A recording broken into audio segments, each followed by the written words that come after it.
Today we are anchored off the coast of Ireland. A whole year has passed since I filmed all those little moments, but I'd like to take you back to the Caribbean. While going through all the footage, I realized something. I hardly filmed any of the big moments. Probably because I didn't have a free hand, or because I simply wanted to experience them instead of reaching for my camera. What I do have are countless little clips from my phone, completely random fragments that don't seem to belong together, and somehow that's exactly what I'm using now to piece this journey back together. The Tobago Cays are made up of just a handful of tiny islands. From above, they look as if someone had splashed little patches of green across a canvas of turquoise.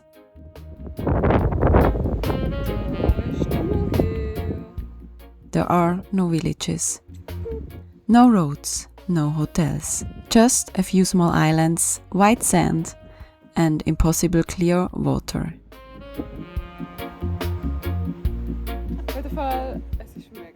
For years, other sailors had spoken about this place as if it were one of those destinations you simply have to see once in your lifetime.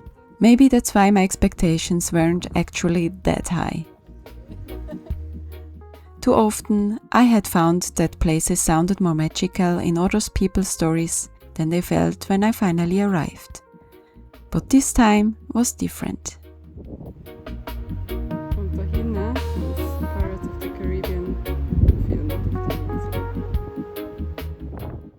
When we pick up a mooring right in front of James B. Island, I can't help but laugh out loud. Not because anything funny has happened, just because the view is almost absurdly beautiful. Mohea floats in the middle of crystal clear water. Behind us, a tiny stretch of white sand. Ahead of us, the open sea.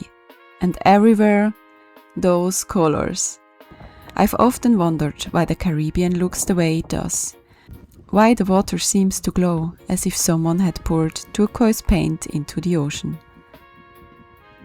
But it isn't really the water.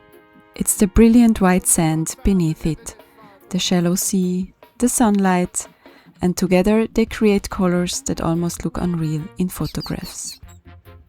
And yet, sooner or later, you find yourself sitting in the cockpit, looking around and realizing, no, it really does look exactly like this.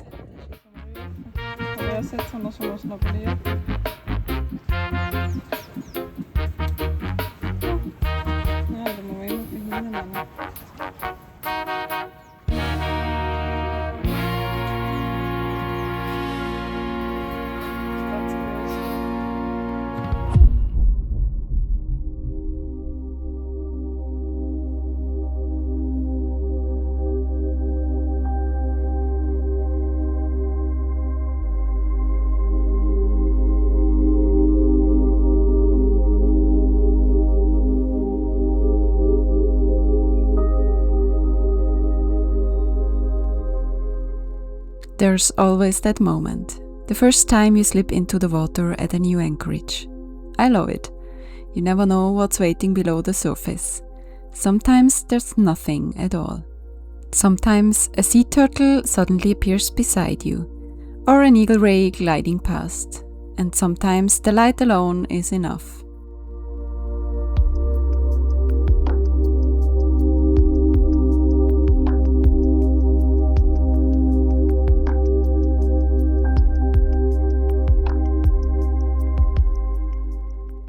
Around our mooring, everything feels alive. Small reef fish dart between the corals, while a grey stingray drifts effortlessly across the pale, sandy bottom.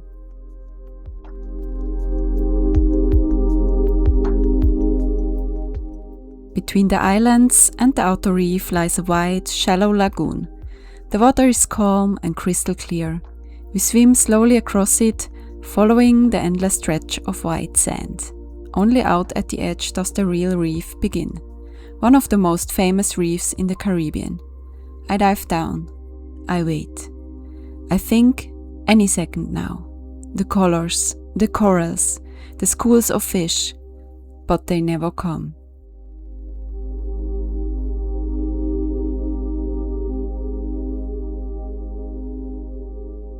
It takes me a moment to understand what I'm actually looking at. This is the reef, or at least what's left of it. Broken corals lie everywhere. Some are white, others grey. Many have been reduced to scattered fragments.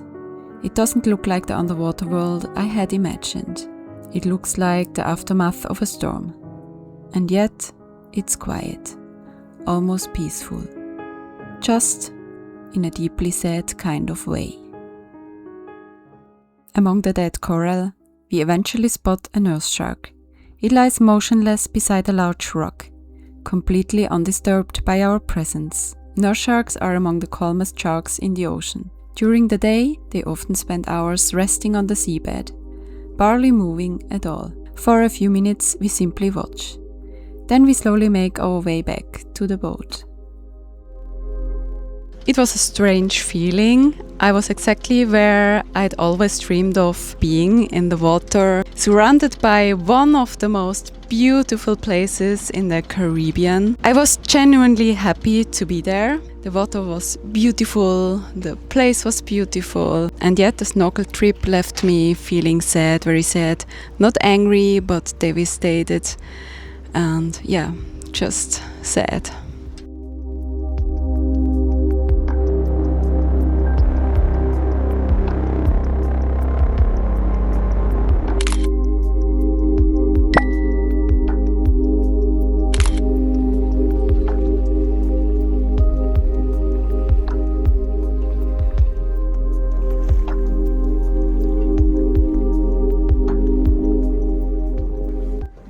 Perfekte Regenbogen und der Kraft ist einfach so schön unten durchgefahren, so mega geil aus. Und ein mega fette Luxus-Yachtschiff haben wir gestern schon gesehen, in Tobago Cays, wo wir losgefahren sind. Wir sind ohne an dem vorbei.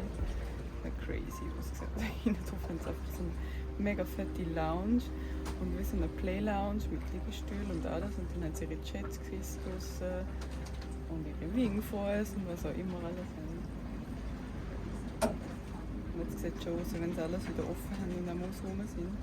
Ja, wir haben gestern nicht so einen guten Tag gehabt. Das war scheiße. North of Canouan, there's a small secluded beach. Hardly anyone seems to go there. At least that's how it looks on the chart. The entrance leads between two coral reefs. The swell rolls straight through the narrow channel. We decide to give it a try, meter by meter, slowly, but there's already a catamaran anchored inside. They have claimed the only truly sheltered spot. So we circle the bay once, then again. Technically, we could still anchor, but it would be uncomfortable. So we turn around and head back out. So we head back to Charlestown. The bay is bigger and anchoring here is much easier. But somehow we still manage to have a little argument while dropping the anchor. It's almost become a tradition. I think from the outside sailing often looks incredibly romantic, and most of the time it really is, but sometimes you're just tired or hungry or both, and then it doesn't take much. Suddenly you're arguing about how to drop the anchor, who should have done what, about hand signals, a small misunderstanding about the wind direction, the distance to another boat, and all the little things that seem so important in that moment. And then half an hour later we are sitting barefoot on the beach with 4 beers, paid for with our last few coins. And yeah, looking back now, I can't help but smile.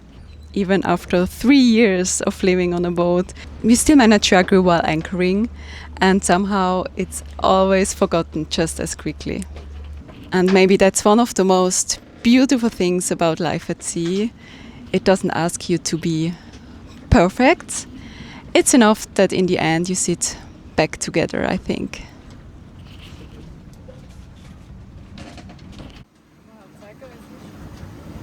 Was machst du?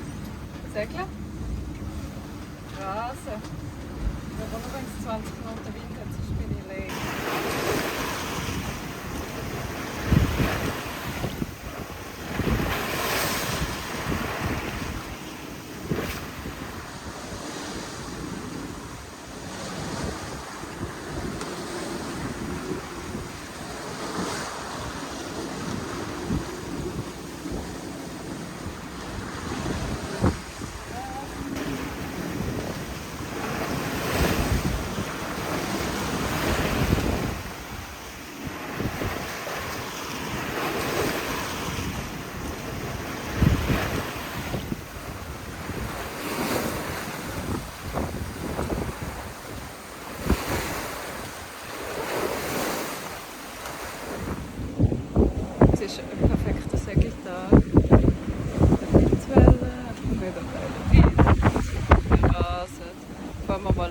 lang einfach 6 bis 7 Knoten gehabt.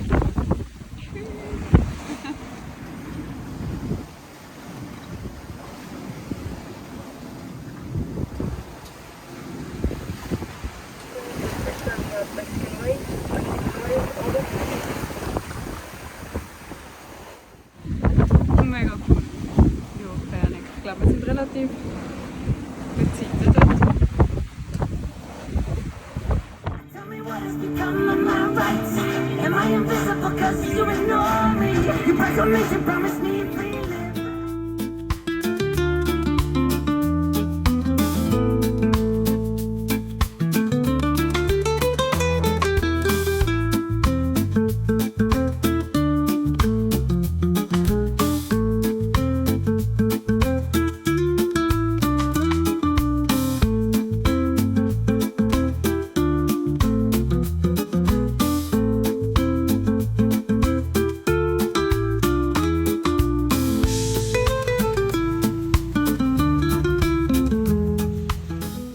Sometimes I wonder why I remember certain journeys so clearly. It's rarely the big moments, not the most beautiful beaches, not the most breathtaking views, and most of the time, not even the places themselves. At some point the names begin to blur, the bays, the islands. You find yourself looking at the map, trying to remember where you actually were. But then there are afternoons you remember in perfect detail.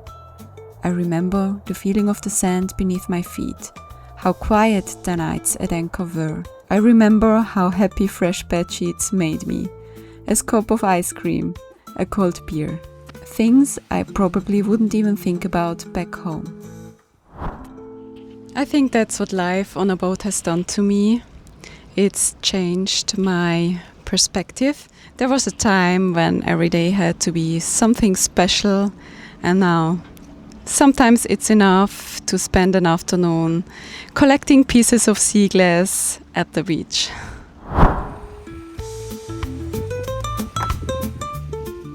Maybe that's what happens when you travel slowly. You stop traveling to see as much as possible and start traveling simply to arrive somewhere.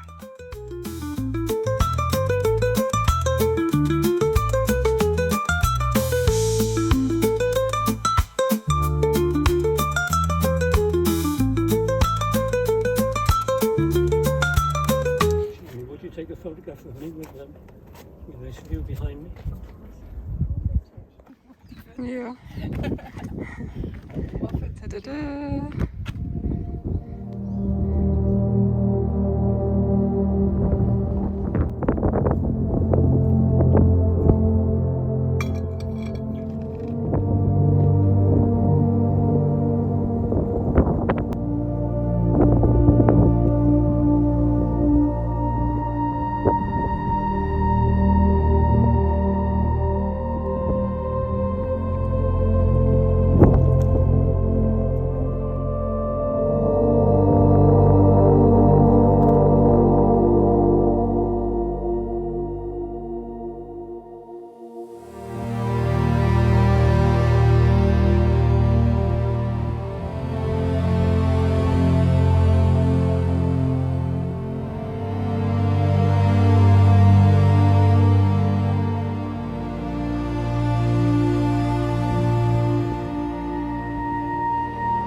Thanks for watching and see you next time back in the Caribbean.